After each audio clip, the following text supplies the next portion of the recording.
आज हम जीवन के एक ऐसे सत्य पर चर्चा करेंगे जो हमें ये समझने में सहायता करेगा कि कुछ लोग कम मेहनत में सफल क्यों हो जाते हैं, जबकि कुछ को अपनी जीत के लिए अंतहीन संघर्ष करना पड़ता है। इसे ज्योतिष की भाषा में भाव और भावेश का खेल कहते हैं। सरल शब्दों में कहें तो भाव एक भूमि या मैदान है और भावेश उस भूमि का स्वामी या वहां रहने वाला योद्धा है।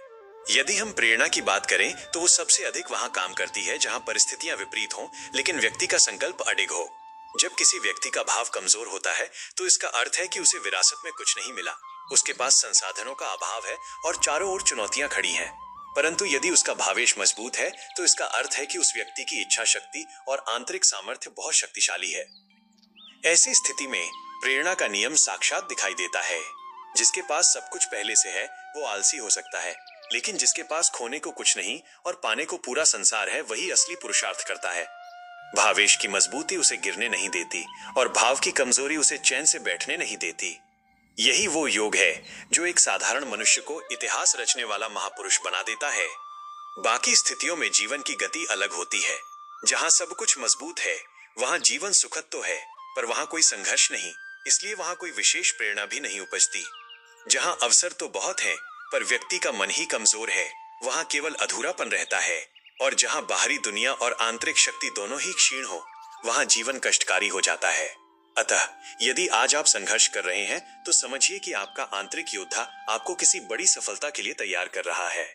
प्रेरणा और पुरुषार्थ के इस गूढ़ रहस्य को समझने के लिए आइए हम इतिहास के पन्नों से एक ऐसी कथा का स्मरण करते हैं जो भाव कमजोर और भावेश मजबूत होने के सिद्धांत को पूरी तरह चरितार्थ करती है। यह कथा है भक्त ध्रुव की। ज्योतिषीय दृष्टि से देखें तो ध्रुव का भाव अत्यंत कमजोर था।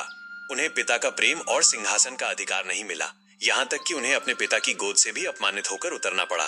यह एक ऐसी स्थिति थी जहां बाहरी परिस्थितियां पूरी तरह प्रतिकूल थीं, परंतु ध्रुव का भावेश यानी उनकी आंतरिक इच्छा शक्ति और संकल्प अत्यंत बलिष्ठ था।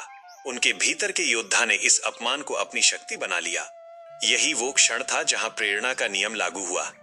यदि ध्रुव को सरलता से पिता का प्रेम और राज्य मिल जाता तो वे शायद एक साधारण राजा बनकर रह जाते, लेकिन अभाव और अपमान की अग्नि ने उनके भीतर के भावेश को इतना जागृत किया कि उन्होंने उस परमात्मा को प्राप्त कर लिया जो काल चक्र से भी परे है।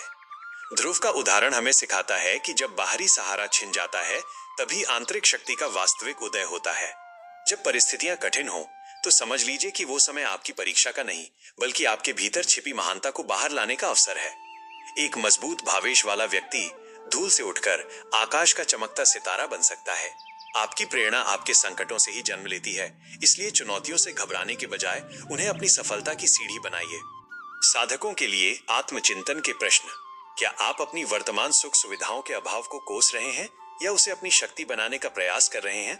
क्या आपको अपनी आंतरिक इच्छा शक्ति पर विश्वास है कि वो किसी भी बंजर भूमि को उपजाऊ बना सकती है? क्या आप कठिन समय में अपनी प्रेरणा को जीवित रखने का कोई मार्ग जानते हैं? स्वयं को पहचानना ही जीवन की सबसे बड़ी उपलब्धि है। संकल्प की शक्ति ही भाग्य की रेखाओं को बदलने का सामर्थ्य रखती है। आपका जीवन प्रकाशमय हो।